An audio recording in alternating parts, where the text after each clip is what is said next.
Welcome to the Strategic Case Study Pre-Scene for the November 24 and February 25 sittings. So let's take a look at the company that we will be having a look at. And our company is Rotomyne, and it is a lithium mining company. Now, why do we have batteries on the screen if it is a lithium mining company? One of the things that you'll see is one of the biggest uses of lithium is in rechargeable batteries. So for electric vehicles, for tablets, or mobile phones, but there is a wider range of lithium uses. But that is going to be one of the key things that we're going to have a look at. My name is Laura, and I will be taking you through Viva's Strategic Case Study course.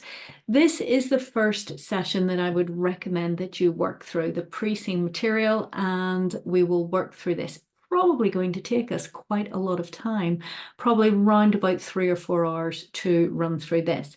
And what I am aiming to do is walk you through the key parts of the pre-scene.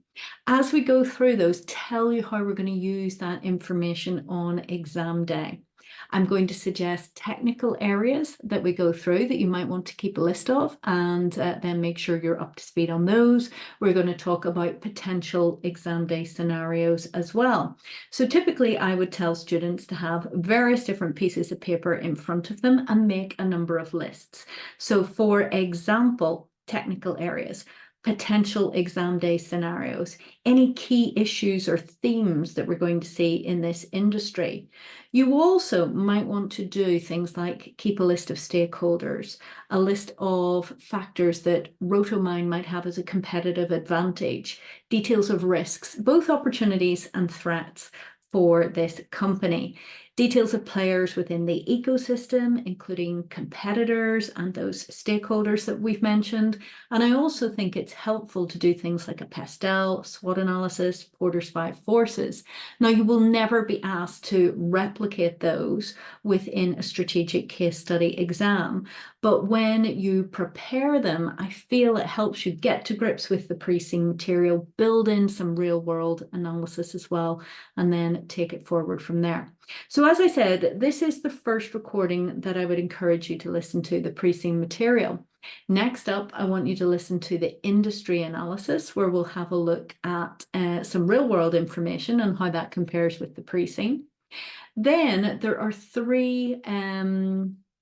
my 3 favorite ones are the applied series. So there's E3 applied, P3 applied, and F3 applied. And when we look at those, we'll be taking this pre-scene material, but having a look at testing it in the context of an exam day scenario, and also drawing in some of the key technical areas for P3, E3, and F3.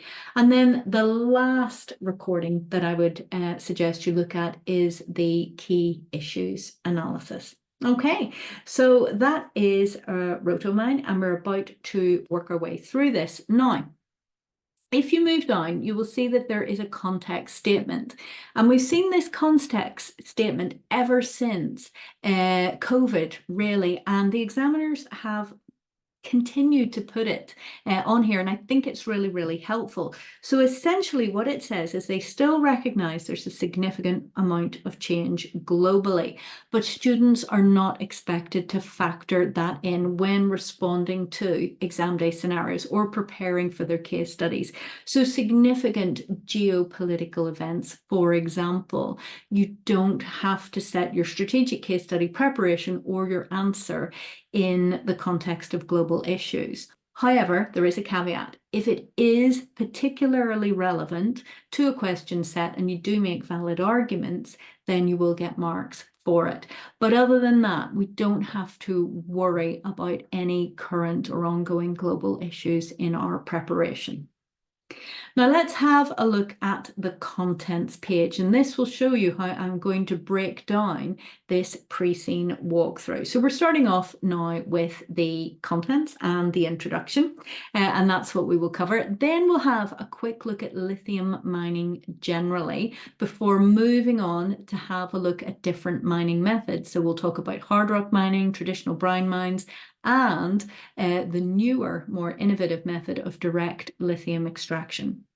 Then we will look at spot and future markets. And the reason for that is lithium products such as lithium carbonate are commodities and do have observable prices that fluctuate. So we will look at spot and future markets.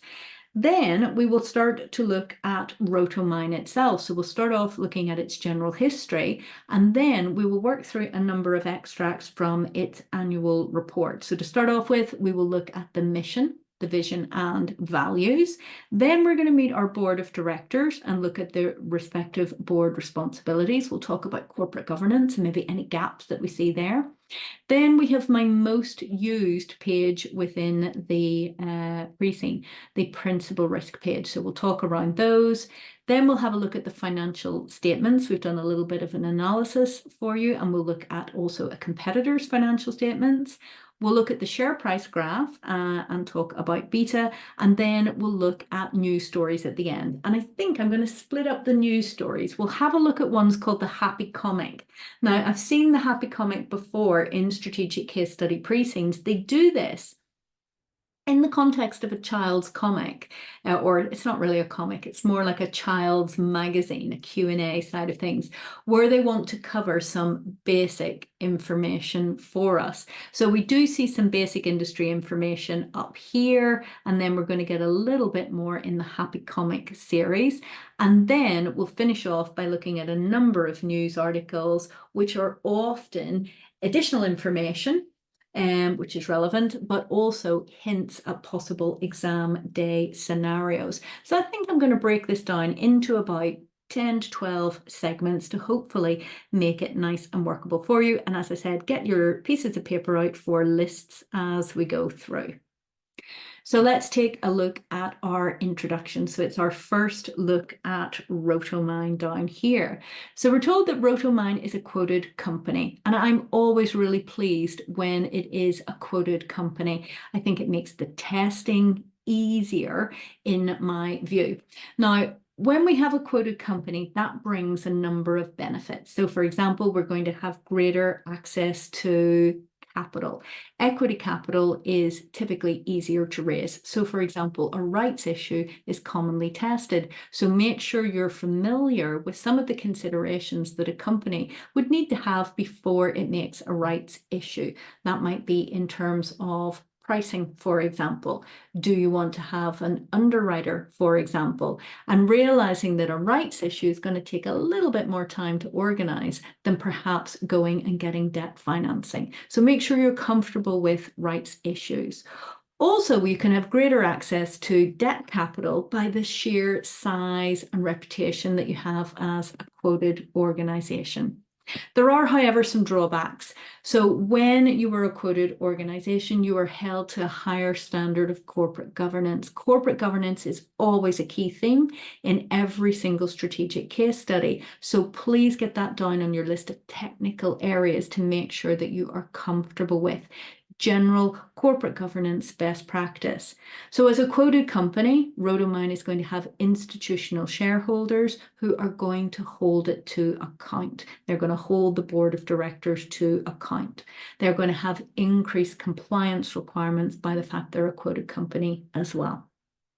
So Rotomyne is a company that mines lithium for sale to manufacturers. As you'll see, most of our customers are manufacturers who use lithium then to make other products. For example, rechargeable batteries that are used in electric vehicles. Real-world examples of companies that you might want to have a look at. You can see those listed on the screen here. So we have Albemarle, SQM, and ALTM rather, and in the industry analysis we'll give you a couple more examples as well. Generally speaking, I pick one, maybe two to have a look at, and it's just to build my understanding of the industry, but you don't need to go overboard. So I think I'm going to look at Albemarle and Arcadium Lithium. Both of those are quoted on the New York Stock Exchange, and again, because Rotomyne is quoted, are going to give us some useful information and comparators. So that's the company that we're looking at.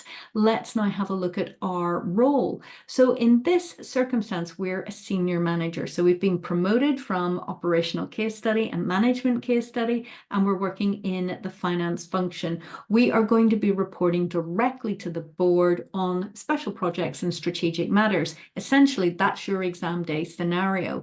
In strategic case study, you are going to have 3 overall tasks, and typically those tasks are broken down into 2 subtasks, and you've got 1 hour, assuming you're on standard time, for each of those tasks.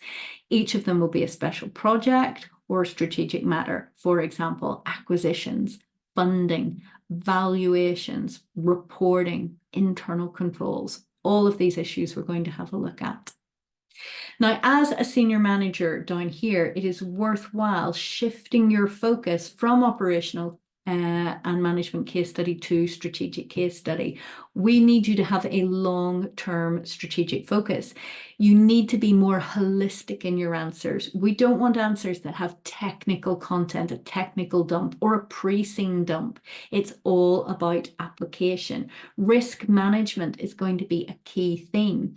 Even when we're not asked directly about risk, we might be asked for strategic evaluation or strategic implications, and risk always comes into that. So from P3, get it down on your list of technical areas to make sure that you are comfortable with any risk management process.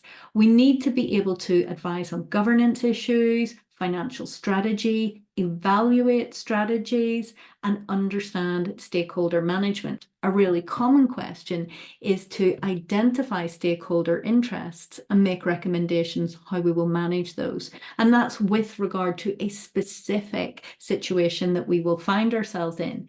Key command verbs, evaluate there. You are going to look at not issues that are always black and white. So you're going to have skills of prioritization, talk about the impact, talk about the significance of things.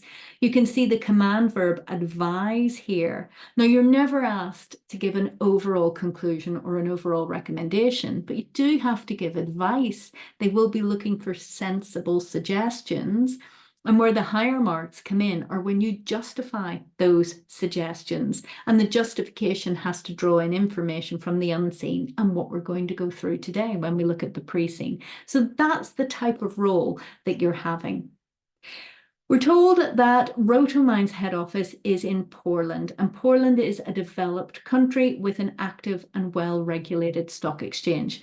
So the fact that we have a developed country and are active and well-regulated stock exchange, you can use this information if you are asked to discuss, or if it is relevant to discuss, the efficient market hypothesis. So again, have that down on your technical list. You will never be asked to explain it in a lot of detail. My top tip at strategic case study is make sure that you can discuss most of these theories that we will go through in no more than 1 sentence. What we're looking at is application. So typically this will be tested where there is some sort of an incident, the share price moves, and you're asked to explain why the share price has moved. So because we have an active and well-regulated stock exchange, we are likely to be in a semi-strong market under the efficient market hypothesis. So that's going to be a share price that reflects all past information and some private information. However, it doesn't reflect all information, and therefore when something new happens, the share price will move. And obviously it depends on what happens, then your explanation there. So efficient market hypothesis is something that comes up quite a lot. We're told that Poland requires companies to prepare financial statements under IFRS. Now that is very, very common. Nothing really to talk about there from strategic case study. And we're told that it owns and operates lithium mines in 6 countries. So what we will see later on when we get a little bit more detail on these 6 countries, we're going to be looking at things like political risk, higher economic risk, because we're operating across different jurisdictions. And we will see that although our head office is located in a developed country, some of our mines are located in less developed countries that are politically unstable and economically unstable. So we need to prepare for some of our exam day scenarios around that, which I will talk you through when we get there. Now, anything else we can say on this initial paragraph? We know that we mine lithium for sale to manufacturers, and we've got one example here of rechargeable batteries. Therefore, when we're looking at the demand for lithium, we're very much looking at derived demand. So the higher demand for example, rechargeable batteries, then the higher demand for lithium as well. I think that's the only extra thing that I would say here. Right, so we know what we're going to cover. We've got the introduction to Rotomyne and the introduction to our role. And in the next recording, we're going to have a look at lithium mining in a little bit more detail.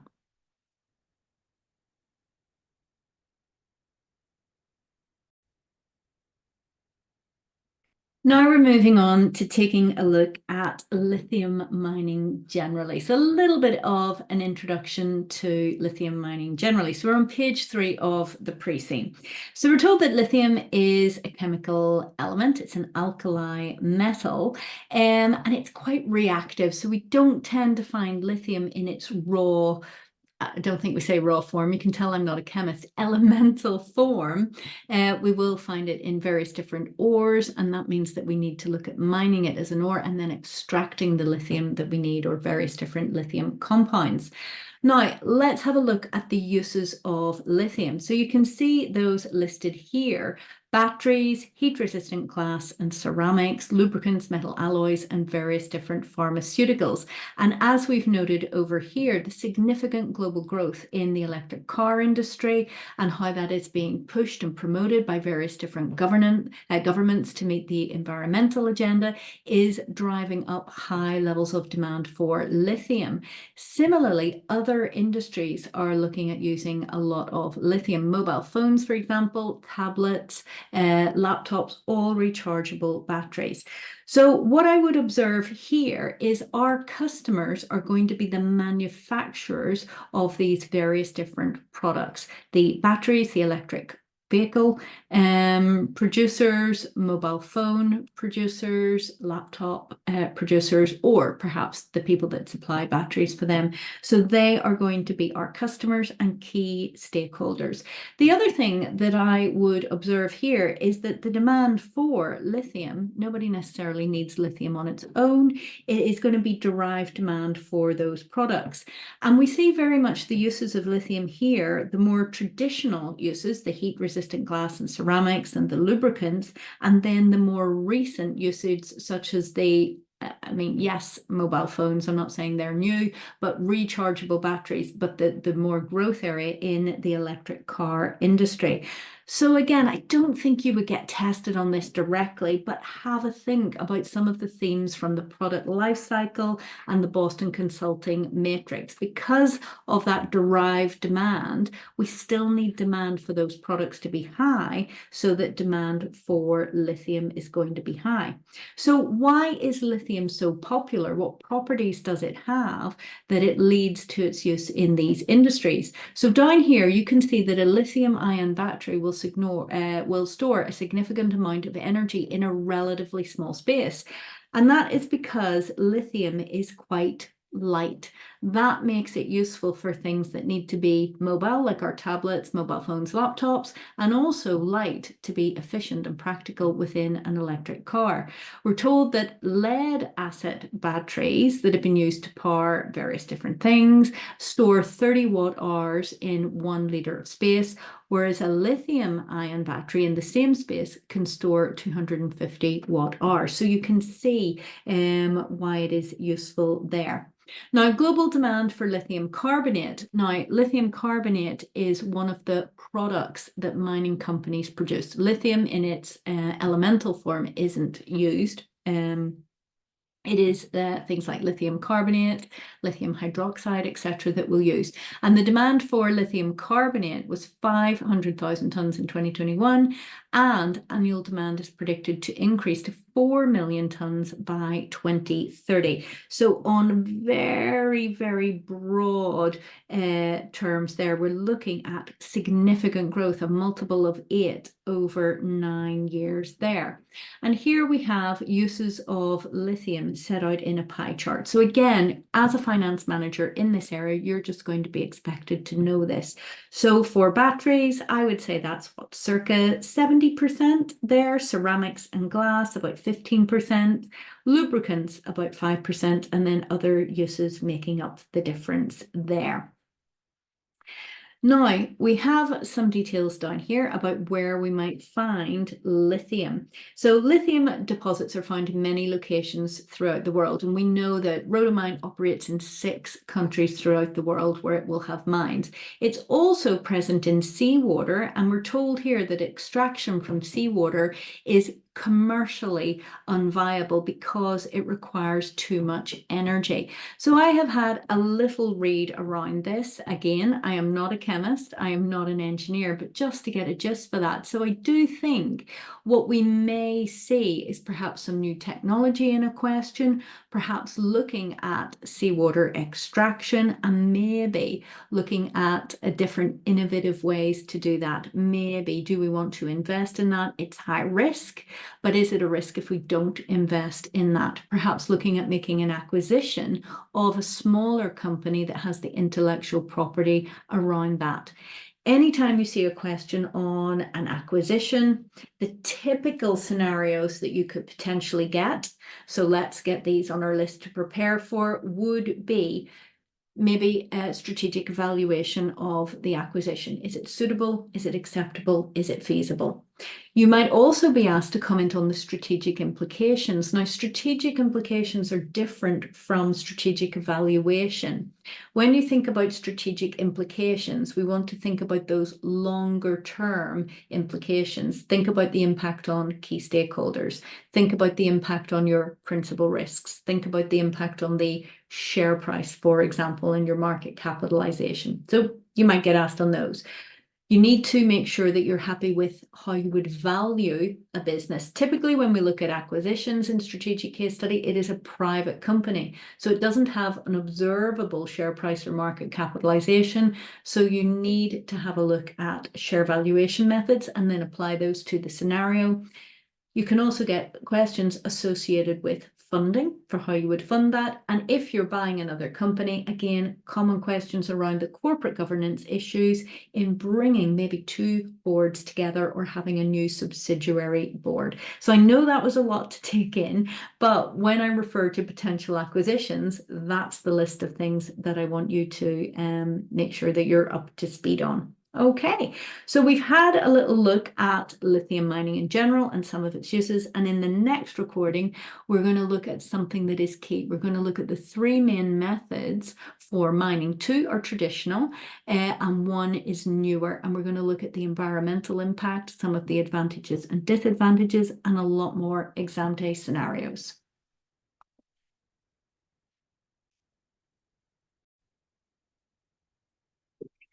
Moving on, we're on page 4 of the pre-scene here, and we're going to look at lithium production methods. Now, oftentimes I find that students are just itching to get to the company information. So they might say to me, for example, why do we need to look at that preamble on lithium mining? Why do we need to talk through different production techniques now? Why do we need to look at the spot and the future markets? Now, there's a real importance to having a look at these pages within the pre-scene. This is the absolute minimum industry information that your examiner expects you to know. You are expected to know this because you work in this industry.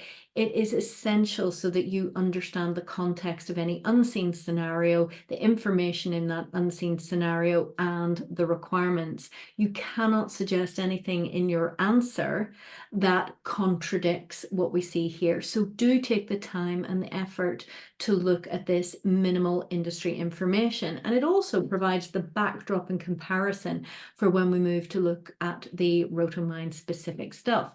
Now, in this area, essentially what I'm going to chat chat you through are three main methods of extraction, and we can see them here. There is hard rock mines. That is our most traditional method. Now, according to this pie chart, that's about 60% of production. And again, that's what we see from our real world analysis. Down here, it's over 50% of the production worldwide. Then we're going to look at traditional brine mines. That's about 30% according to this pie chart. And then the more contemporary, newer methods would be direct lithium extraction. Now, when we look at these three main methods, and when I'm going to chat you through them, I want you to think about the advantages and disadvantages of each. So first up, we've got to think about the real world scenarios here. Availability. If the lithium is in a hard rock mine stored within the ore, then hard rock mining in a particular area is going to be advantageous. If we don't have that and the lithium is in brine, so in lakes and that side of things, then that is where that's the method we're going to use in that area. So there are going to be some sort of global geological factors coming in. We're also going to have to think about cost, and we'll give a little bit of information on the relative cost of these areas. But we also have to focus on environmental and social issues. That is going to be a key determinant, and I think is becoming increasingly important, and I can only see that increasing. Governments are going to be a key stakeholder, and governments will grant licenses to mining companies to extract lithium or lithium from brine. The impact on the environment and the impact on the local community is going to be vital. Governments can withdraw that permission. And similarly, for organizations that can do so in an environmentally friendly way, in a way that is respectful to local communities, you are more likely to get the license and potentially also grants.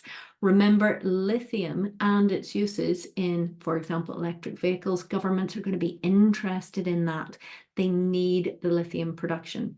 As well as that, lithium mining can bring prosperity to a community through jobs, etc. So another reason that governments are interested. So let's think about availability, let's think about cost base, and let's think about the environmental and the social aspects. So I'm going to run through it, and then on the way through, or wrapping up at the end, we'll talk about some exam day scenarios as well. So let's start off with hard rock mines. Now, what you will see later on when we talk about Rotomyne is Rotomyne has 9 mines. 6 out of the 9 are hard rock mines. So we'll set that for context for them. So lithium, we know, doesn't normally exist in its elemental state. So it's going to be contained in a number of different rock types. And the most common rock type is spodumene. Now, I have never heard of that before, but my husband did geology A-level, and he's always talking about different types of rocks when we're out. So perhaps he knows a wee bit more. But I don't need to. The details that we have that we need are here. So they're mined in several parts of the world. The largest areas for lithium are Chile, Australia, and China. And again, we'll look at that in the industry analysis in a little bit more detail. And lithium, once you've mined your spodumene, it can be up to 8% of the content of that spodumene. So immediately that suggests a lot of waste or byproduct for me. And again, I want you to make sure that you have a wee look at what happens to that waste product. Can it be used, the cleanup, because it is part of the environmental impact. And you have a little diagram here to show us what some of that mining might look like. Now, the deposits of lithium are mined in an open pit mine. That's the photograph that we had there. The rocks are dug out of the earth, they're crushed, they're milled into a fine powder, then it is mixed with water, and bubbles of air are injected into that. That attracts the lithium, that rises to the water surface to a foam, and then that's skimmed off and sent to a plant where it is processed to produce lithium carbonate. And lithium carbonate is one of the compounds that I think is the most common production. Now, the plants where that foam is used to produce the lithium carbonate are often located beside the mines, and that's what what we will see when we look at Rotomyne. The reason for that is it would be too expensive and environmentally unfriendly to ship that elsewhere, move it elsewhere. Now, as that picture suggests, this open pit mining has significant adverse environmental impacts. So soil erosion, destruction of natural habitats. I've been reading about displaced local populations, displaced animal populations, water pollution and pollution of the water table itself, and emissions from the operation of heavy mining equipment. It is also very, very carbon intensive. As we have over here, it is commercially viable, so you can sell the lithium carbonate for more, presumably, than the whole production takes, but significant damage to the environment. So I think we might get a question where we would be looking at different stakeholder interests. As you see down here, from an E3 point of view, a really common question would be to ask you to identify certain stakeholder interests and then make recommendations as to how they could be managed. Now, to identify a stakeholder interest, what we want are skills of prioritization and significance. So look at your particular exam day scenario, work out the key players by reference to power and interest, and then look at their specific interests and make recommendations. Again, very, very specific to your exam day scenario, but I imagine you may see some conflict between what our investors might want. They may want the profits and that to come through and see that in the share price, but how that contrasts with maybe the impact on the local environment and the local population. I would assume that a key stakeholder in most of these scenarios would be the government as well.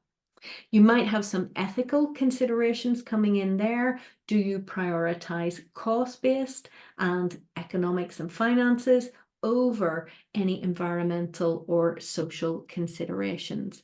Now, it refers to looking at corporate social responsibility here. You might hear me talking about ESG, environmental, social, and governance issues, and I think that's the more contemporary way of discussing these issues. One thing that you might be asked for is recommendations for maybe integrated reporting. What are some of the challenges in measuring the different capitals? So we may be creating financial capital, but what about the impact on natural capital? What about on social and relational capital, etc.? Okay, so lots of different exam day scenarios to prepare for there. And a key theme that I want you to research is the environmental impact and social impact of some of these. As well, the emissions that are referenced down here, it is very, very energy intensive. And again, that impacts the cost base. And I've done some initial reading around the energy required for this more traditional mining method.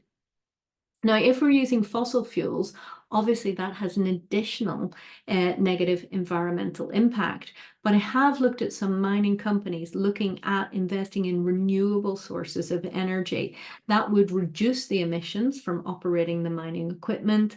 It is a long-term investment, but is seen to be better from an environmental point of view and more sustainable overall, because obviously our fossil fuels are a finite resource. So have a wee look at that as well. It is a potential exam day scenario. Now we're going to have a look at traditional brine mines. So for Rotomyne, 3 out of the 9 mines are traditional brine mines. So let's take a look at this. So we are looking at lithium in underground lakes. It's essentially dissolved in underground lakes. And the lithium is extracted by pumping the fluid, which is a brine, up to the surface, and then it is transferred to evaporation ponds. Now these, I was quite shocked when I read this, these are absolutely huge and can have a surface area of up to 25 square kilometers. The brine is then exposed to heat and sunlight for, and again, I was quite shocked at this, 12 to 18 months. This causes evaporation and therefore concentrates the lithium. So a very, very long-term process there. Then the concentrated brine is further processed using various different chemical processes to extract the lithium. And that's the initial form of lithium carbonate. Now, This is the second of our two mining techniques, so let's look at some of the relative advantages and disadvantages. So to start off with, brine mining is cheaper, so it is commercially viable. It's cheaper than the alternative methods, but unfortunately can also cause environmental damage. This one I had read about before some years ago about how water intensive lithium mining can be. And it says each ton of lithium requires 500,000 litres of water to process. And that's a particular problem where mines are located in areas that have limited water supplies. Again, think about some of those largest areas of lithium reserves, Chile and Australia, for example, both associated with limited water supplies. Think about a potential exam day scenario and the negative environmental impact if the water supplies were either contaminated or diverted for lithium mining as opposed to use for the local natural habitat or the local population. Anytime we talk about an environmental issue, another exam day scenario that we've seen tested before at strategic case study would be where there is an environmental incident and we have to think about the reputational damage of that and maybe how we would manage that reputational damage. What we would do from a corporate governance perspective in the immediate term in order to manage that. Typically, the information is given to us in the form of a newspaper extract where this environmental issue is discussed. Sometimes as well, we may see a stakeholder, and not suggesting it would be a key stakeholder, but possibly a group of people we need to keep an eye on, and that would be environmental campaigners. They could gather a lot of support, particularly if a mine was going to affect a local community, and understanding their interests and how we would work through those. So make sure that we have practiced that as well. As I said, pollution of local water supplies, that might be the environmental incident that we are going to see in a potential newspaper article there. And again, that ethical conflict between how much do we err on the side of financials and return to our investors compared to balancing that out with the environmental impact, sustainability, and the impact on local populations. Very, very important, that cost versus ESG side of things. So they're the two traditional methods of mining, and they are the only ones that Rotomyne do. Now we're going to look at more contemporary mining, and that is direct lithium extraction. Now, this does have some benefits from an environmental, social, and governance point of view, but does have the drawback in terms of expense. So let's take a look. So direct lithium extraction does reduce the environmental impact. What it does is it pumps the brine to the surface, it is processed to remove the lithium, and then it returns the brine to the underground source. Now, that sounds a little bit complicated, and we do have a picture over the page. So let's take a little look. It's sometimes we get quite complicated processes within strategic case study. This one doesn't look so bad. So we have our underground reservoir, the brine is extracted, then the lithium is extracted from that, and then the lithium processing and storage happens, and then after the lithium has been extracted, the brine is re-injected in there. So let's have a look at a couple of real-world examples for context here. So it is less environmentally damaging, but it costs a lot more. It is currently a very small element of the global production. And as you'll see within the industry analysis, this is in its infancy. We get a lot of talk around this may be a viable production source, and I would imagine we're going to see a lot of technological developments here, potentially in an exam day scenario. So let's summarize some other exam day scenarios down here. I think reputational risk is a key area that we could look at because of that high impact on the environment and the local population social considerations. So as I said, we may see a question around reputational risk if we do not deal with environmental consequences of an incident particularly well. We would have to think about stakeholder interests there. And as I said, corporate governance, what everyone would do. Ethical considerations, as I said, I've talked about the balance between finance and ESG, but a similar ethical question could be, Do we potentially sacrifice safety, health and safety for commercial gain? As we read through this pre-scene, you'll see health and safety is another key theme. And then what about the potential to increase the levels of direct lithium extraction relative to other sources? If there was new technology, perhaps we're going to look at an acquisition of a company with that new technology, with that new experience. And I've already run you through the type of scenarios that we tend to see with any question on acquisition. So think valuation, think funding, think corporate governance when we bring them together, that type of thing as well. Okay, so lots of exam day scenarios. So a little bit more detail on the direct lithium extraction. As we said, it is already, we've already said it's more expensive, but it can avoid environmental damage, and they use a lot less fresh water there. So very, very important to remember that. Some underground reservoirs, I thought this was quite interesting, are heated by geological processes of up to 50 degrees centigrade, and liquid at that temperature can power the thermal energy generation that is required to enable one of these DLE plants to be self-sufficient in terms of power and operate without carbon emissions. So a very specific example there, again, of its environmental benefits. We know it uses less water. We know it has the potential, and I say potential, to use less carbon as well. So maybe this could be something that we could use to move into and be seen as an innovator going forward. However, there is a catch. There are very few underground brine deposits that are hot enough to be able to make that geothermal electricity viable. None are presently being used to generate electricity on a commercial basis. So we might see an exam day scenario where this is proposed. Do we look at, is it suitable, acceptable, feasible? Do we look at the strategic implications of this? You may even get a question using scenario planning, quite popular strategic case study. And it might say using scenario planning in terms of looking at strategic viability of this. Okay, excellent. And here we have a summary table looking at the 3 different types of mining and comparing those by emissions, by freshwater usage, and by use of land. And I think this table is quite striking because you can see that direct lithium extraction by any measure is better from an environmental point of view. One thing I suggest that you prepare yourself for as well is being asked about integrated reporting or wider measures, environmental measures. And I would use this as a suggestion as well. So emissions, carbon emissions, water usage, and use of land. So if you're looking at integrated reporting, these might be some of the measures that Rotomyne wish to use. And when I've looked at real world comparators, they are the type of measures that are used as well. So I think the environmental side is going to be a key theme. So a potential exam day scenario, maybe we will look at developing a geothermal mine.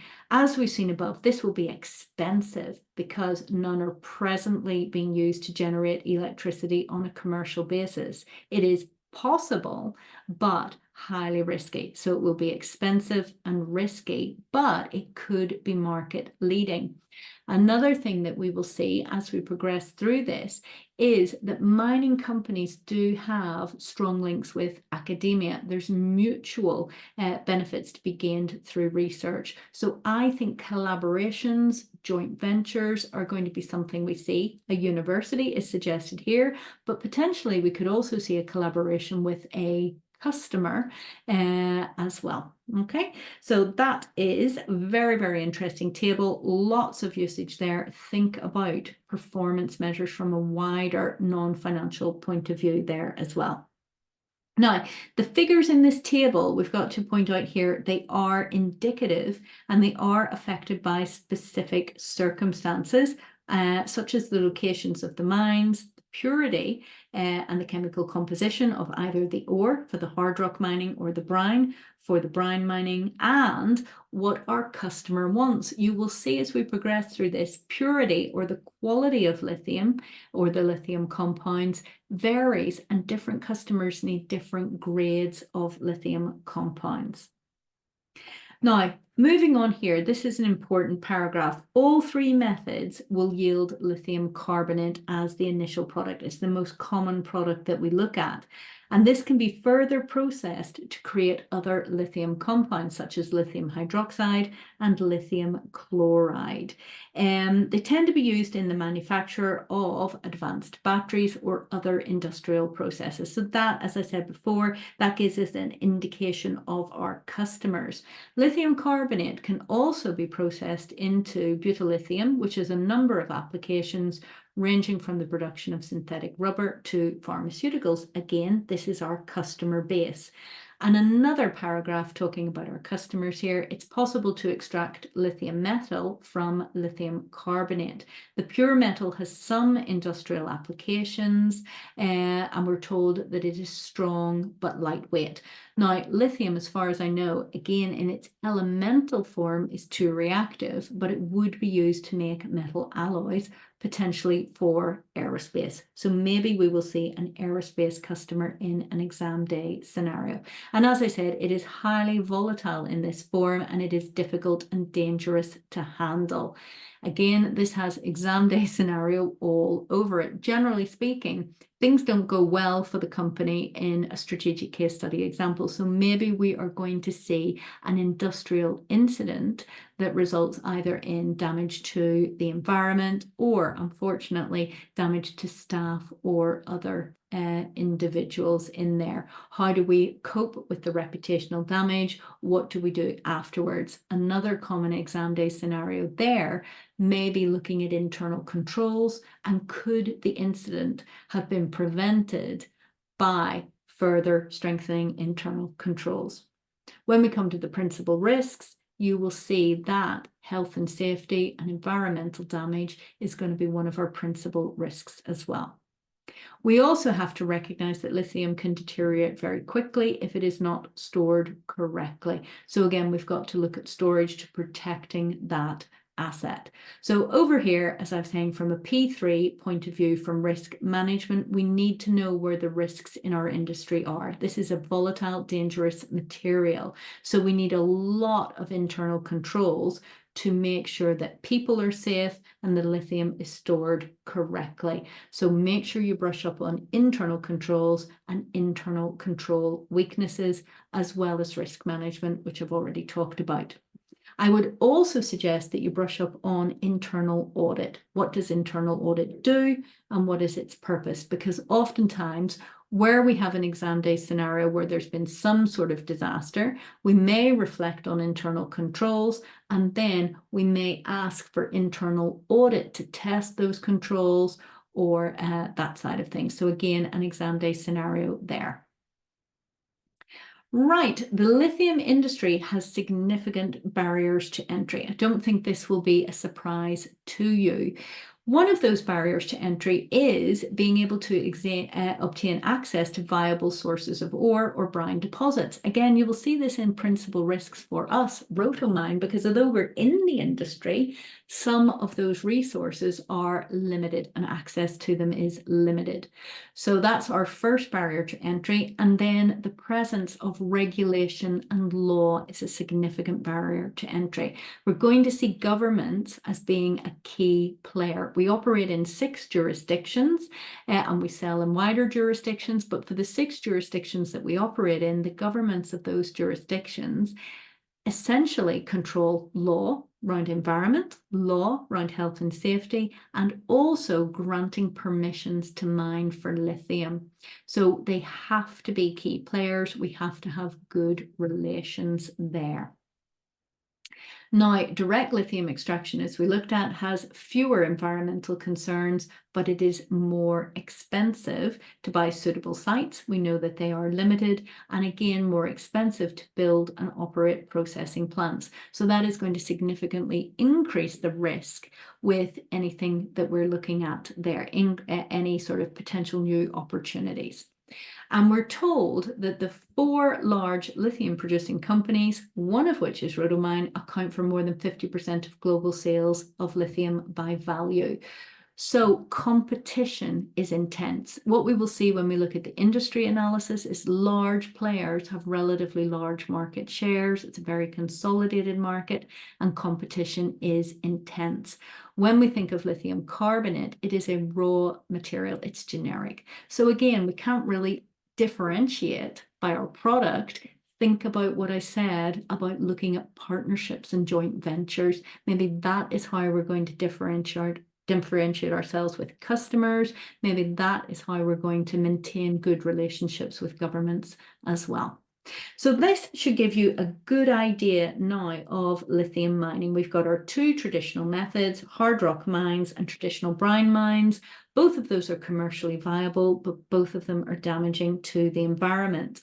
Have an awareness of direct lithium extraction. This is in its infancy. It is more expensive, but has great benefits from an environmental, social, and governance point of view. We also looked at the possibility of having some of these plants, these direct lithium extraction plants, being self-sufficient in terms of power, but that's even rarer to find the underground brine deposits hot enough to make that viable, but it's possible. We looked at various different metrics in terms of measuring the environmental impact. Remember, that's something that you could be asked for. So carbon emissions, water usage, and usage of land. We talked about usage of can't even speak anymore, lithium carbonate, to get an idea of who our customers are. And we talked about the importance of governments and intense competition. So that sets the scene. And in the next recording, we will look at spot and future market rates.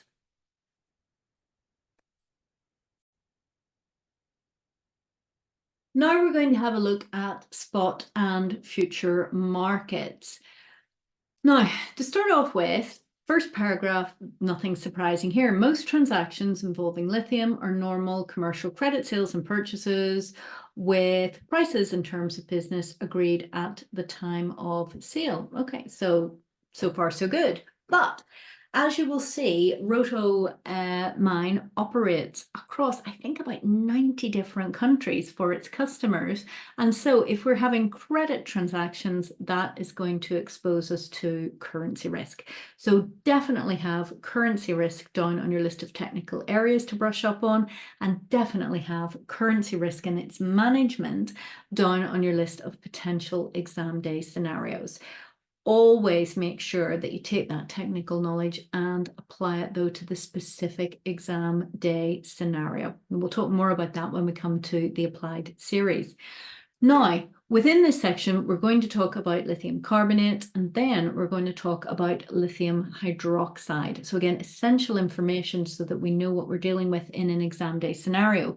Lithium carbonate, that's a generic product. It doesn't matter where in the world you have mined it. It is essentially a commodity and it has an observable market. And prices for that commodity are set by supply and demand. It says, though, low selling prices on individual transactions take account of transportation costs. So essentially, because it's a commodity market, as we say at the side here in the yellow box, we can't really control the price at which it is sold to customers, and that is going to lead to profit instability. And when we look at our share price graphs, you'll see that it leads to variable results and a variable share price.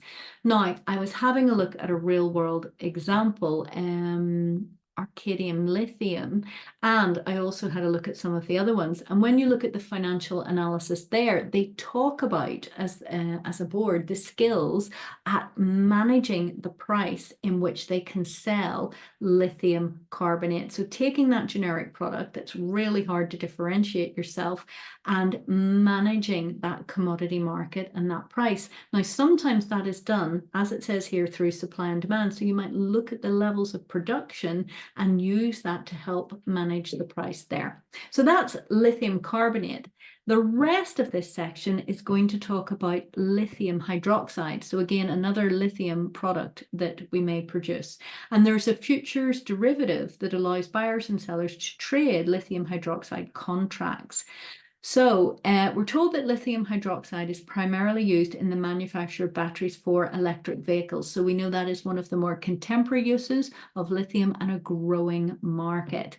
Both buyers and sellers, so both Rotomyne and its customers, can use the derivative to manage the risk of price movements, and the periods can range between 1 and 15 months. Obviously, the longer the term, the higher the risk.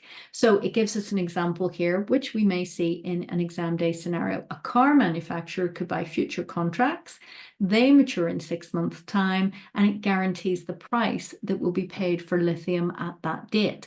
Now, remember, this is very simple, or very similar to the hedging techniques that you will have seen in F3 when it comes to currency risk. So it's a different type of financial risk that we're looking at hedging. There may be winners, there may be losers, but what hedging does, what fixing it through the derivative does, it gives you certainty in terms of the price that you will pay. Now, we're told these lithium future contracts are cash settled. So the market participants will either pay or receive cash to the value of the difference between the market price and then the contract price when that contract closes out and the price is set by the contract. So it is going to have, or it is going to hedge both the profit and loss account figure, but also the cash that you will have. So we will need to see how important cash flow is to Rotomyne later on. The derivative enables buyers and sellers to fix the prices in advance. So as I said, there may be winners, there may be losers, but you remove the risk by fixing it. And it is part of any risk management strategy. Remember, you cannot eliminate risk altogether. Very, very important. So a very interesting area, and I would say hugely pointing at an exam day scenario around some form of financial hedging.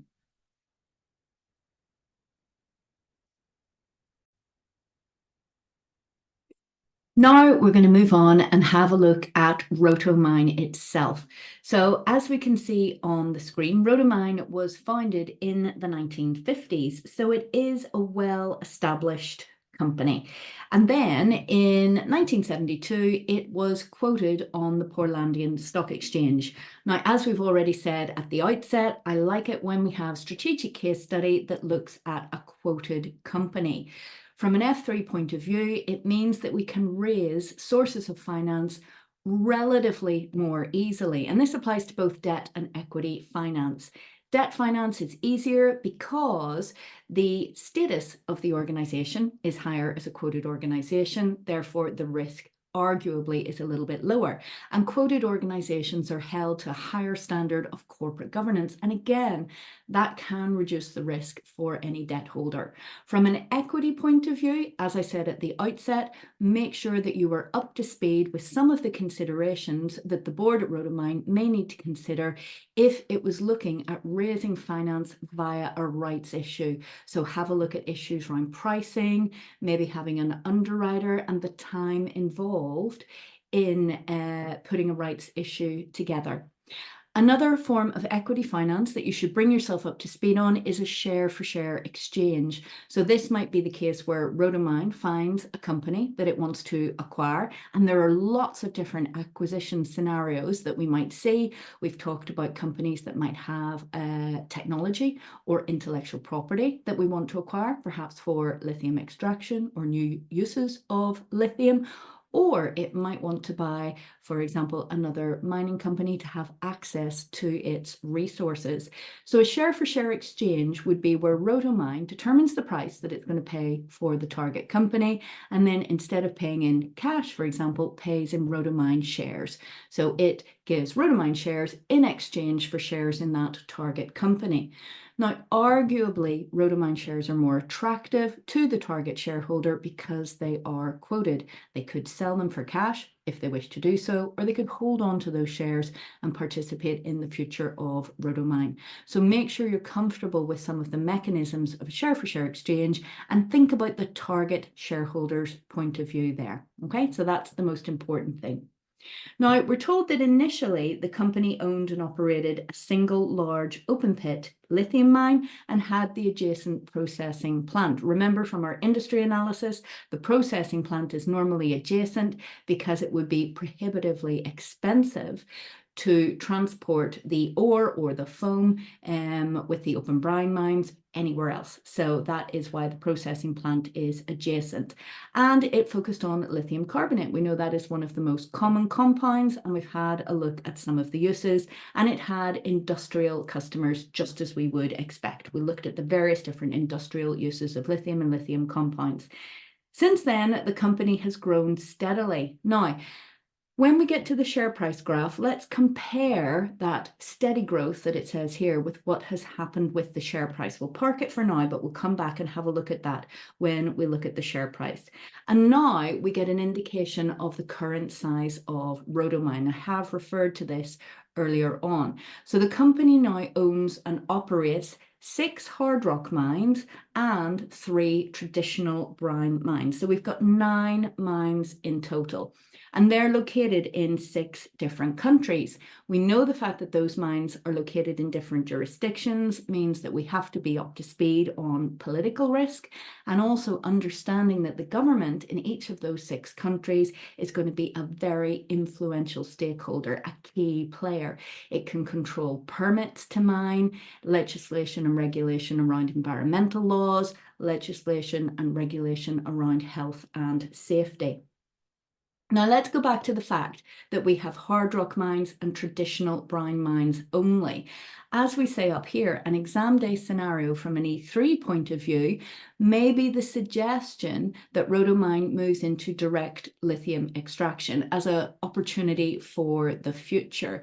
You may be asked to assess the suitability, acceptability, and feasibility of such an option. They may choose to do that organically, and you would look at that strategic suggestion, or it could be an acquisition opportunity. And again, you might need to look at that strategic proposal.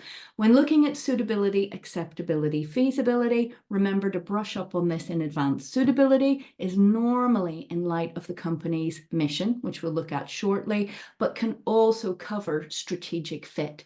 So make sure that you do a SWOT analysis, look at the strengths and weaknesses of Rotomyne, and then see how that would fit with any potential acquisition or other strategic proposal.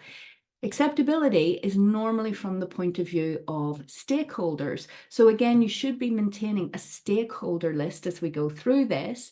Obviously, you're not going to talk about all stakeholders in every question, so use those skills of prioritization. Who are the key players involved? How may they react? Is it going to be acceptable to them? And feasibility comes from a range of points of view of resources. Obviously, we look at it from a cost point of view, so cash or access to funding, but also think about it from a timescale point of view, and also from the skill base of our board, of the staff, etc. So suitability, acceptability, feasibility is quite a common question. What you might also get is you might be asked about the strategic implications. Now, this is a subtly different question, and you've got to watch out that you don't slip into doing a strategic evaluation if you're asked for strategic implications. What we want to see here is a list of implications. So think in your head, what is the impact on, and then you might have what is the impact on stakeholders, what is the impact on our finances, on our share price, what is the impact on our principal risks, for example, and then explain and justify your suggestions for strategic implications. So lots of potential questions there. We're also told that Rotomyne is one of the world's 4 largest lithium producers. And this is a very consolidated market. So we have large players, a small number of large players. And we've already hinted at how do we differentiate ourselves.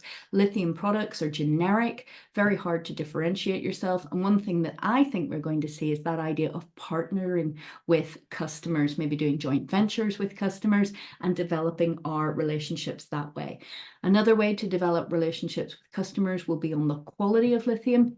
Different grades of lithium or lithium products are needed for different customers, different uses, and also the reliability of that supply. If we are providing lithium to manufacturers, they need to keep production going. They don't want to have any delays. So being a reliable supplier, in my view, is going to be key from that point of view. Now, over here, you can see from a P3 risk management point of view, we're raising the question about how are we going to sustain our business in the long term if we can't obtain mining sites. Now, let's explain where that's coming from. This paragraph here says that we acquired our newest mine in 2004, and the mine was acquired on the basis of geological survey. Now, the results of the survey suggested there were substantial deposits of lithium that could be processed economically, and we're told it's unlikely that we will acquire any further mines. So from a P3 point of view, well, if we're not acquiring further new mines, what are we going to do to grow? So we need to think about growth strategies. And one thing I would recommend you do here is have a look at some of those real world comparators and see what they're doing. You will see the focus is on innovation. So a lot of the mining processes for lithium can only extract a certain proportion of the lithium. I think I read one statistic. I was reading an article in The Economist, and it was saying that from brine mining, traditional brine mining, they may only be able to capture approximately 30% of the lithium that's available there. However, newer technologies, newer methods, as well as being more environmentally friendly, can capture more of the lithium that is within existing mines. So maybe that's something that we're going to look at, assuming that the demand for lithium continues to go forward. Other ways of growth would be partnering, maybe with universities, maybe with customers, to look at new uses of lithium and grow our business that way. So I think that's a really important thing to have a look at. The other thing, before I move on from this paragraph, let's have a look at this word geological survey and also the word suggested. When there is a new mine or a new mining site, there is no certainty that that acquisition of that mine is going to yield sufficient lithium to make it economic to process, to give it a positive NPV. So just remember that level of uncertainty. That might be tested along with scenario planning. Anytime where it's high impact, high uncertainty, then scenario planning may be appropriate. Right, so let's have a look at the next couple of bullet points here. We're told that lithium is mined in several regions, but it is difficult to find viable new mines. So have a look at that word viable again. Think about the need for geological surveys and that level of uncertainty. And we're told that there are relatively few promising sites available for sale. So if we do see an exam day scenario where there is a new site available for sale, we need to bear in mind it may not be viable, it could only be promising. And if there are very few and our competitors are going to be in the same position, potentially that is going to push up the price. And again, that might mean that overall we may not get a positive return on investment. To make matters worse, we're also told here that potential mines remain available have low quality ore or brine that could be more expensive to process. So again, as well as having a higher price, if there is competition for that site, it may have higher costs associated with it due to processing. But when we look at the low quality ore or brine, potentially think about new technologies that may mean that we can extract more of the lithium from that, or the lithium compounds, or look at other alternative uses for lower quality lithium. Again, forgive me, I am no chemist, but that's the type of things I would be thinking for in a question if that came up. Now, we know a key theme in this pre-scene is going to be the environment. So again, we see it stated here that lithium mining can be damaging to the environment. We see the influence of governments again. Governments can be reluctant to permit new mining operations for that reason. So maybe in a new jurisdiction, we might face resistance from a government as to whether or not we can have a mining permit. That brings in further uncertainty. It also brings in a testing ground for maybe looking at lobbying. Do we lobby the government? And again, I've seen this tested before, looking at the ethics of lobbying. So lobbying in itself is not unethical, but it has to be done in a way that follows the law. So that brings in our ethics of professional competence, duty of care in terms of making sure that we have researched the law and that we are complying with it, and professional behaviour. Lobbying will also involve putting forward our point as to why we think a mine is going to be in the best interests of that jurisdiction. That brings in integrity. Are we being honest and straightforward and transparent? And that side of things. And clearly, from an objectivity point of view, we want the mine to work out. We want an economically profitable mine. We're there arguing on behalf of our shareholders and investors. But perhaps there is some element of self-interest in there for the organisation, maybe some element of self-interest for the directors as well. The other thing, to flip it round, governments might be reluctant to permit new mining operations, but look at the second part of this sentence. It says, despite the fact that lithium is necessary for the production of electric vehicles. Again, this may be a reason that governments want to mine lithium in their jurisdiction so that their electric vehicle industries have that certainty of supply. Electric vehicles are part of many, many governments' agenda to meet their carbon neutral targets. So there could be the case where governments might offer grants for mining, and there's plenty of real world examples of that. Where you do have a grant, normally a lot of conditions are attached to that grant and we must comply with those conditions. So potentially that could be a testing ground for looking at internal controls. What internal controls do we need to put in place to make sure that the risk of failing to comply with those grant conditions is minimized? And again, anytime we see internal controls, there may be a question around the role of internal audit in having a look at tests of control and making sure that any control weaknesses are highlighted or any areas of vulnerability or risk where controls are needed and are not there are addressed. So I think very interesting, the environment key theme and the role of government a key theme for me. Moving on to the next bullet point here, we're told that 7 of our mines are located in stable and well-developed countries. So similar to Orland, they would be stable economies, semi-efficient markets from that point of view. However, the 2 most recent purchases, the most recent acquisitions, we are told that they are in high-risk countries that lack political and economic stability. And at the time of the acquisitions, again, reinforcing that first bullet point, there were no other mines that met Rotomyne's geological criteria. So perhaps we've had to increase our tolerance for risk, for political risk and for economic risk and currency risk, because no other mines are available. It repeats that message about the difficulty in finding new sites. And sometimes that means that you have to increase your tolerance for risk. What I think a typical question at strategic case study is they often present a jurisdiction that is maybe politically unstable or economically unstable. And typically they will test this with currency risk. You need to make sure that you pop down the international Fisher effect onto your list of technical points to be comfortable about. So understand how economic instability can lead to higher inflation and how that can be used to forecast currency spot rates. However, do not be afraid to criticize the theory within strategic case study. It is theoretical, and as we know, it doesn't work out necessarily in practice. Other geopolitical events get in the way.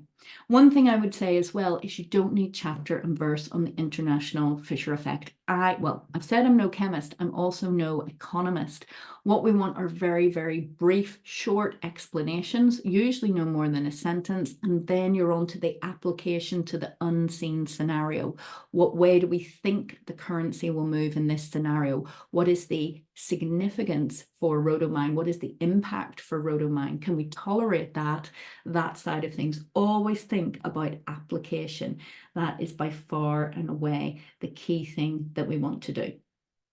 We also might see a scenario where potentially we are looking at a a third mine in a political or economically unstable jurisdiction. Again, forced into that situation, that might bring in some of the testing points that we talked about up here, about the difficulty in valuing that mine because of the uncertainty, because of the competition for it, and then further risk around political risk, maybe currency risk and that side of things. So it's very, very interesting area that they could look to test. Now we're going to take a look at the board and the senior management team and where they are located. So we are told that our head office is in Portland, and Portland's capital city is where we're based. It's a convenient location to manage a multinational business. And I think this is interesting. None of the mines are located there. Now, when I read the fact that none of the mines are located there, I immediately think about that ESG, environmental social governance aspect, think about the corporate social responsibility. We're making decisions in Portland that will impact local communities, will impact socially and environmentally in other countries. They don't impact us because none of our mines are in Portland. And I do think we need to think about the ethics of that situation, and also, do we have a responsibility to local populations there? The head office, we're told, provides strategic planning and oversight for mining operations. So from a strategic side of things, we are a centralized organization, but then we're told the mines and their associated processing plants are managed locally. So from that operational side of things, we are decentralized. Now, have a think in advance about some advantages and disadvantages of having that decentralized operational control. So off the top of my head, an advantage may be that the managers in those jurisdictions will know the local law, know the local culture. And a disadvantage potentially is, we cannot afford not to comply with that local legislation environmentally, or from a health safety point of view, or even mining permits and that side of things. That risk, we cannot afford to miss out on. That means we need tight internal controls. And as we've noted over here from a P3 point of view, how can we centrally gain comfort that our local operations, especially potentially in higher risk countries, are complying with all law and regulation? How can we monitor those internal controls? And again, that opens up a testing area for the role of internal audit. So you might get a question around that. We're told in the next paragraph that Rotomyne has a reputation for innovation. And this doesn't surprise me. We see this quite a lot in strategic case study questions, because it allows the examining team to test things along the lines of digital strategy. And we'll see later on that innovation is mentioned in one of the company's values. So again, you don't need to read everything in terms of new developments and technology in this area, but it would give me a lot of confidence if I read around the topic a little bit. We've already had a look at some innovative areas in high level, such as direct lithium extraction, and also the idea of partnering with universities, partnering with customers to do research and development, new uses for lithium or new extraction methods that are cheaper or potentially are able to recover more of the lithium.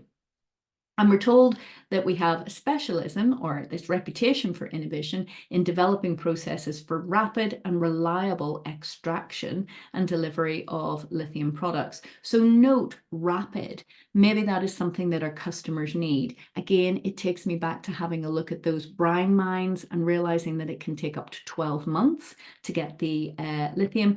And reliable, I would say, again, is part of the supply chain, recognizing that we're part of our manufacturing customers' supply chain, and we need to be able to get a reliable source of lithium at the desired quality level. So very, very important. We may get a question over here picking up on something from the industry information earlier. So perhaps Rotomyne's innovation skills and their reputation might make them look at that geothermal mining, where we had underground reservoirs using that thermal energy to make them self-sufficient. That's how we might tie that in. Perhaps someone's looking at partnering with them, and then we can say that we bring the skill of innovation. We have experience in developing processes for rapid and reliable extraction. Okay, so that's how we may use that. Moving on now, let's have a look at the next couple of bullet points. So as well as having 9 mines and as well as having a head office in capital city in Portland, we also have a research and training facility.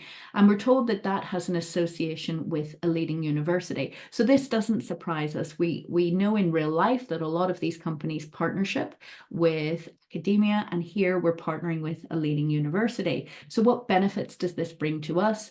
We're looking at new ways of using lithium. So that can be a growth strategy for us. So new ways of using the lithium will keep demand for our lithium high. Not surprising it's in an industrial setting because we have those manufacturing customers. And again, the other area for R&D, looking at new extraction and conversion techniques. Again, from my reading, potentially that's looking at ways that are cheaper or more environmentally friendly, or increasing the yield of lithium and lithium products that come from those techniques. So again, I think an area that we might get tested on here is maybe how we structure that strategic alliance. Should it be a joint venture, for example? That's something we could look at. And also, and I've not thought this through, when we do have a new discovery, who owns that intellectual property? So again, having an understanding around that, having a think about it, just in case that would come up in an exam day scenario. Now we're going to have a look at the relationship with the university in a little bit more detail in the next bullet point here. So we're told that academic staff at the university will use this facility, our research and training facility, to do research into the chemical properties of lithium. And we're told that they have a history from this research as it having led to commercial applications that have benefited Rotomyne. So again, I think, as we say here, there may be further collaborations with the university or a joint venture. And again, think about who owns or derives the benefit from any intellectual property that comes out of that. As well as collaborating with universities, the next bullet point says that we are told that we collaborate with customers. Again, partnership being a key theme here. And what we collaborate on is research studies into the development of, for example, improving batteries. So maybe we're going to collaborate with a car manufacturer looking into batteries for electric vehicles or other products that require lithium. Again, we may see an exam day scenario on a possible collaboration or joint venture with a customer. One thing that I think may come up is if we collaborate with one customer, and let's say we come up with some technology or intellectual property that benefits that customer, can we use that for the benefit of other customers? So I'm thinking about maybe having to prioritize stakeholders or being potentially in a tricky ethical position there. Again, I assume this would all be written into the terms of the joint venture or how intellectual property is going to be shared out, but it's something that I'm going to pop on my list to have a little bit of a think about and maybe do a little bit of research into as well, just in case, make myself feel more confident. And then the final bullet point here is we're told that the research and training facility is also used to provide training. And this training is for the safe handling and management of lithium. Remember, we know lithium in its elemental form is highly reactive and can be dangerous. And so we have to provide training. We have to have internal controls in place so that our professional chemists and engineers, as well as any academic staff working within the research and training facility, are kept safe. So another key theme throughout this entire pre-scene is health and safety. I think we could get a question where we see reputational risk being an instant. Maybe something has gone wrong. There is an impact on our reputation, and we might get a question on how we react. So again, I might have said this before, that near-term reaction, what do we do immediately and why? What are our interests of stakeholders and how we manage interests in stakeholders? You might also look at the impact on some of the integrated reporting capitals that we have. Where we have any safety incident, I think again we could get a question on internal controls. They might describe how this incident happened, and we might have to suggest where control weaknesses were. Again, anytime we see internal controls, we may bring in internal audit as well. Another thing that I find interesting here is that we have people who are not our employees, academic staff and students, working within our research and training facility. Now think about the level of control and enforceability we have with regard to internal controls. We can directly train our staff to keep our staff safe, but what if the incident was caused by a member of the academic staff or students that we have less direct control over? What does that mean for us in terms of internal control? What does that mean for us in terms of reputational risk? I've seen this tested before at strategic case study, where you, like I say, you don't have that direct control over individuals who are operating within your facility in this case, or operating your product. So have a think around that, what you might do in practice there. We're also given a little bit more detail here in terms of the products that we produce. So we've got products, we've got an idea of application. Anytime we see application, that it gives us an indication of some of our customers, and we've got the significance. All the way through strategic case study, I want you to think about the impact of what you're saying, the significance. We want to raise priority issues. So understanding where our revenue comes from is going to help us understand the significance. If, for example, let's say there's damage to the relationship or reputation with a car manufacturer, well, we know batteries for electric vehicles counts towards 45% of our revenue. So this is automatically more significant to us. If there is a potential acquisition or strategic proposal that will enhance our ability to provide lithium for electric vehicles, well, again, when you're doing suitable, acceptable, feasible, build in this type of statistic. It will help you understand the significance or importance of certain issues. What we can see here is that different products require different grades of lithium, that idea of quality. So here we have battery grade lithium hydroxide and lithium carbonate, and then uses for non-battery grade lithium there. So potentially we might see different types of mining opportunities or extraction opportunities producing different grades of lithium. Use this table to understand the significance of that, the application, and therefore the percentage of revenue that we derive from that. I think it's really important to use this information on any proposal for a new mine or a new customer contract. That's how I would be using this, and I'll leave you to read the detail yourself. The last paragraph that we have down here, we're told that the manufacturing takes place at processing plants that are adjacent to the mines.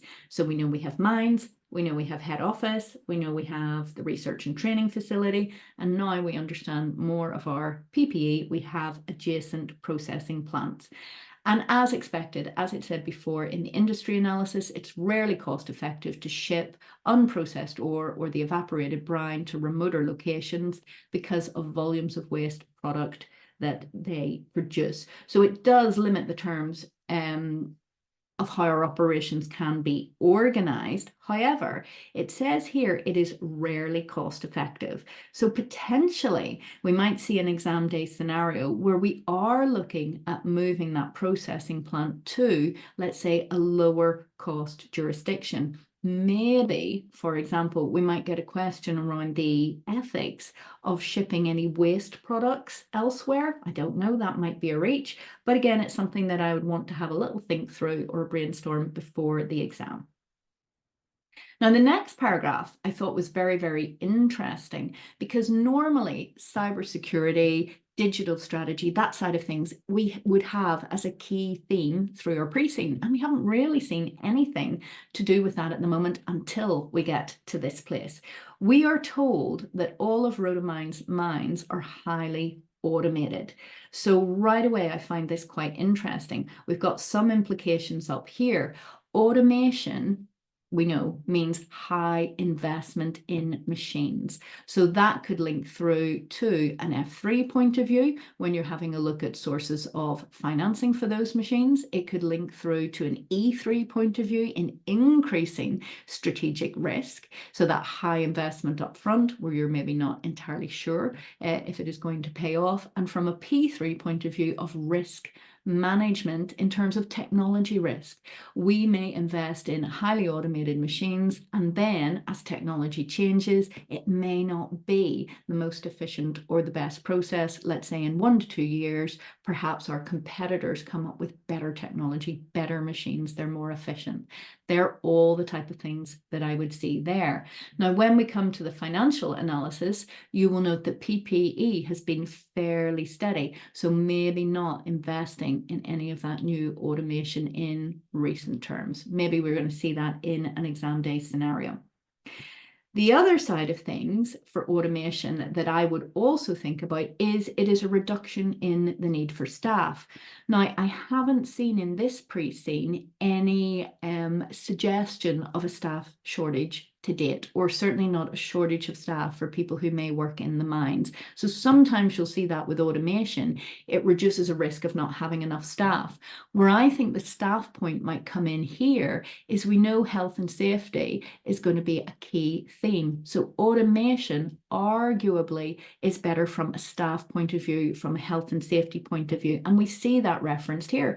Automation reduces the need to expose workers to dust and fumes associated with mining and processing lithium. So that might be an advantage.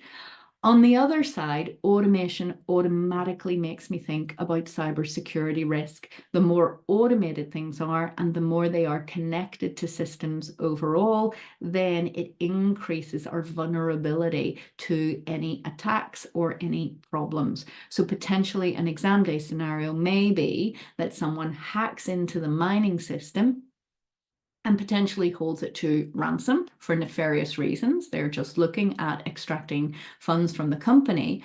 Or maybe we might see a scenario where we have hacktivists. So environmentally motivated hackers that want to hack into our systems to stop operations. Both of those could be very interesting testing grounds that we might see there. So there are some advantages and disadvantages to automation there. We're told that our operations are managed centrally from the head office, and it tracks inventory levels and anticipated shipments of products. We're told that lead times vary according to the type of mine, and we have a little bit of information from our industry analysis to set that in context. However, they remind us here. So if we're looking at ore from hard rock mines, that can be processed within days, whereas lithium from brine can take up to 18 months in the evaporation ponds. So we may use that information if we see a new customer or a new order and we need to meet their demands from production. Do not suggest that you can increase the output from a brine mine quickly, okay? Be aware of it taking 18 months. It may be that it has to come from a hard rock mine. Then remember the differences in cost and the environmental impact of those. So you may get a situation where you're looking at a customer order. Do we satisfy it from a hard rock mine? Do we satisfy it from brine? Bring in cost, bring in timing, bring in the environmental impact, etc. These are the type of things, because you work in this organization, you are expected to know. Now, as we say in the box down here, we need to manage this very well because of supply and demand flows. We do potentially have flexibility because we have those different types of mines. Now, another thing that I would encourage you to do a little bit of research on, picking up on what we said about those spot and future markets in the industry. Don't spend a lot of time, just do a little Google search, maybe for 10-15 minutes. One of the things that I have seen lithium miners complimented on, is that the right word, is managing the price of lithium. So lithium products, as we said, generic, they're a commodity. And so the suppliers, the miners, have controlled the price by looking at supply and demand. I have seen some commentary where miners sometimes cut production to stop oversupply, because that would be negatively impactful on the price from them. I have seen some comment on stockpiling sources of lithium, again, to protect the price. And from my very basic knowledge of lithium from this pre-scene, again, think about the storage of that product. We know that it can be dangerous. We know it requires specialist storage. So tracking those inventory levels, it may just not be our basic knowledge of, managing inventory from a cost point of view, from a reliable supply point of view. It may also tie in to that management of price. So just in case that comes up, it is, potentially specific to a commodity market. Have a wee read around that to make yourself feel more confident.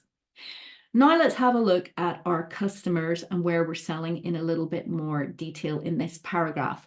So we're told that Rotomyne sells its products globally. In fact, we're looking at shipping products to more than 90 different countries.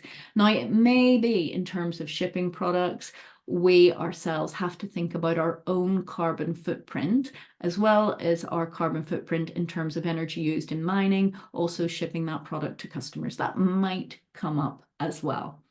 But what is more interesting is, as you would expect, this creates significant exposure to currency risk. Currency risk is always tested. So please make sure you understand brief definitions of economic risk, transaction risk, and translation risk. The one that is tested the most is transaction risk.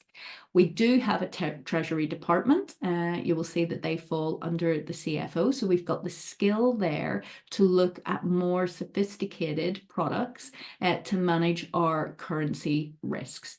So make sure that, as well as knowing those definitions, you're aware of the most common hedging strategies and some of the advantages and disadvantages. Again, what we don't want is a theory dump in your answer. We want you to look at the particulars in any exam day scenario, look at the particulars in the unseen, and then apply it, make sensible recommendations if you are asked for those.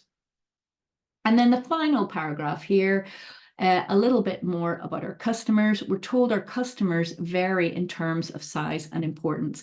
Clearly, we know customers are going to be key players, but in terms of understanding their bargaining power with us, we will have to look at the size and importance of each customer to understand just how much of a key player they are.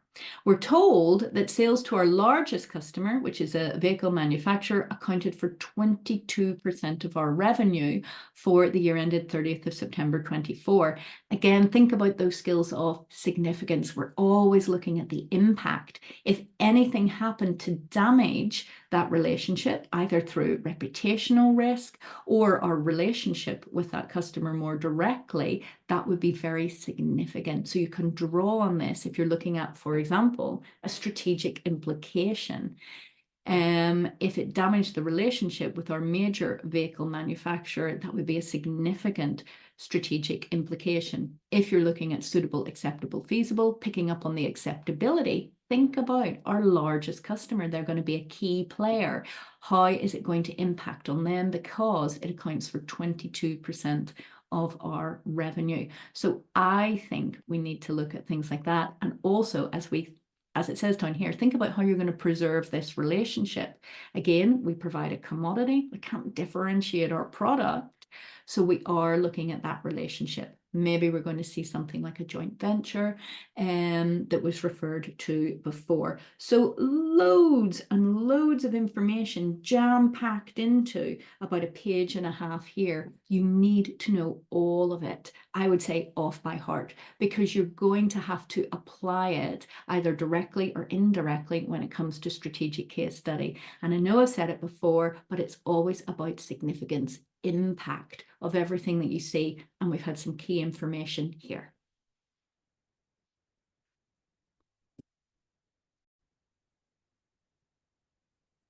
A very important piece of the pre-scene is our initial extract from Rotomyne's annual report. We're going to look at the mission, vision, and values. So we're on page 9 of our pre-scene here. Now, the fact that these are stated in the annual report, it's very important to remember that these are publicly stated. Anyone can see Rotomyne's mission, vision, and values. They're publicly stated. And a common exam day scenario will be that Rotomyne carries out a certain action or perhaps does not carry out a certain action, and then how this contrasts with the publicly stated mission, vision, and values. Okay, so that's in a very generic overview, but just remember everyone is aware of these. So we're going to work through them one by one and we'll make some observations. Again, if it were me, I would probably learn these off by heart because you do refer to them a lot, you build them into your answers, and you don't want to absorb precious time on exam day and looking these up. So let's start off by looking at the mission. Now, let's remember from an E3 point of view, what is the mission? It is the most generalized objective of the organization. We often see the mission used when we're looking at strategic evaluation. In particular, is it suitable? Is it suitable in light of the mission? So it's very important. And let's see what it says. It says that Rotomyne's mission is to power consumers' lives in a world that is clean, healthy, and sustainable. So as we've observed here, clean, healthy, and sustainable are very much an environmental focus, but that might be very challenging given what we have looked at on the environmental side of mining, especially when we're looking at those traditional mining methods that we currently use. So a very likely exam day scenario is that we are going to be criticized for not embodying our mission in our actions. We may see an exam day scenario where we have environmental protesters, for example. They may cause reputational damage. We might be asked how to deal with environmental protesters. We may be asked to evaluate them in terms of a stakeholder and how we should manage their interests, for example. Another thing that I think is particularly interesting is it refers to consumers' lives here, not customers. So remember, our direct customers are those industrial manufacturing customers. However, our mission looks at consumers, which would be the customers of our customers, people like you and I. That's how I read it. And they're looking at how our lives are impacted by their actions. So is it their most generalized objective to power consumers' lives in a world that is clean, healthy, and sustainable? Also, the use of power very much to me looks like we're using one of lithium's properties in terms of batteries, but we do know there is wider use there. Another question that you might get, we have seen before in terms of the mission, is there would be a strategic proposal and you would be asked to evaluate whether or not that is in line with the mission and then asked to comment on the impact of that. So where you have that question, don't be afraid to pick up specific aspects of the mission. Look at the word power. Does the strategic proposal in the question power consumers' lives? Does it focus on consumers' lives? And I think the more important one, is it clean, healthy, and sustainable? And when we've seen this tested before, you have that idea of if a proposal is in line with the mission, then arguably it's suitable for us. However, if a proposal is not in line with the mission, does that necessarily mean that we don't go forward with it? Well, no. If it has a positive NPV, if it fits with all of our other goals, arguably the fact that it isn't in line with the mission doesn't mean that it's a non-starter. Organizations change their mission from time to time. So just build in that type of thinking. That's how we've seen that tested before. Next up, we have our vision. Now let's remind ourselves the purpose of a vision. It is more vague, it is more aspirational, it is an ideal. And I think it's interesting that this one focuses on our customers. So it says Rotomyne's vision is to meet customers' needs for the reliable supply of good quality materials. In particular, we want to transform the delivery of power through its support for customers who depend on lithium for their products. So again, we've got that focus on power over here. You have to put up with my accent on that one. And here we're critiquing this. How is Rotomyne going to achieve reliable supply if going forward there are no more viable mines or economically viable mines to acquire. What options does it have to do this? So again, circling back to that technology and that research and development, that can we make more of the mines that we already have? Can we extract more lithium from those? And then in doing that and planning ahead, we need to have a look at estimating our current mine stocks. Remember, that can only be estimated. We have to look at geological surveys, etc., etc. Now, for me, I think it's really strange that the mission focuses on consumers and I would say is aspirational, clean, healthy, and sustainable. But the vision, which is supposed to be a little more vague, focuses on our actual customers. It looks like a bit of a mismatch for me. I would have our vision as our mission and our mission as our vision. I'm not suggesting that's going to be a big area for testing, but it comes to mind for me. Now, we've highlighted reliable supply here. We need to think about this from the customer's perspective. What does reliable supply mean? I think it is the quantity of lithium at the right time needed by our customers. Remember, they're manufacturing customers, and also of the correct grade of lithium. We have that understanding, or high level understanding, that different grades of lithium have different uses in there as well. And then moving on to our values. So I think we all have a good understanding of what values are for. They are to guide behavior of our staff. And again, remember that these are publicly stated values. A potential exam day scenario, a common one, is have we failed to act in accordance with these values? And a huge overlap between questions on ethics and values as well. So there are 5 values here. Let's take a look. So the first one is we act ethically and honestly. So I do think we could see this being tested or being challenged in any question on ethics, any question on integrity and transparency, or any question where there is that environmental, social, and governance impact as well, because arguably from an ethical point of view, we need to consider that wider stakeholder group. Another value is that we operate in a sustainable manner. So again, underlining that importance of environmental theme and environmental sustainability. Rotomyne provides a safe working environment. Again, underlining that theme of safety, health and safety. Think about our staff, think about the university staff and students working in the research and training facility. Think about the safety of our workers in terms of mines. Think about any geologists, chemists, engineers, that side of things. Rotomyne constantly innovates. So we are told that we have that value of innovation. Remember, we have that reputation for innovation, and we've already discussed areas of innovation that can come into this industry, whether it be extraction processes, new uses of lithium, or extracting lithium in a more environmentally friendly way. And we're also told we're responsive to customer needs. Now, in terms of the values, we tend to draw down on this quite a lot. So again, think about anything that you do or don't do, or anything that it is proposed.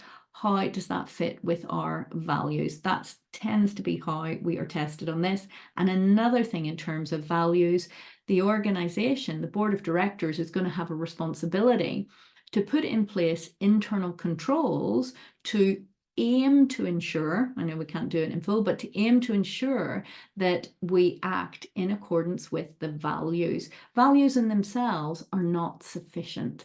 They are aspirational, they're a bit airy-fairy. You need to have controls in place to put them into play. So the most obvious one down here would be to provide a safe working environment. We can think of lots of internal controls around there. Being responsive to customer needs. Think about in the head office, monitoring inventory levels, monitoring demand. We need to have internal controls in place so that we are responsive to customer needs. Innovation, yes, it does require some controls, but also what stands out for me there is we need to put our money where our values are. So what are we doing to invest in innovation and towards the future? And a lot of these, they don't necessarily have to be mutually exclusive. So for example, innovation hopefully would overlap by aiming to operate in a more sustainable manner. So a very, very important area of the pre-scene there. Make sure that you know the mission, the the vision and the values, and you are seeking to apply those in your answers.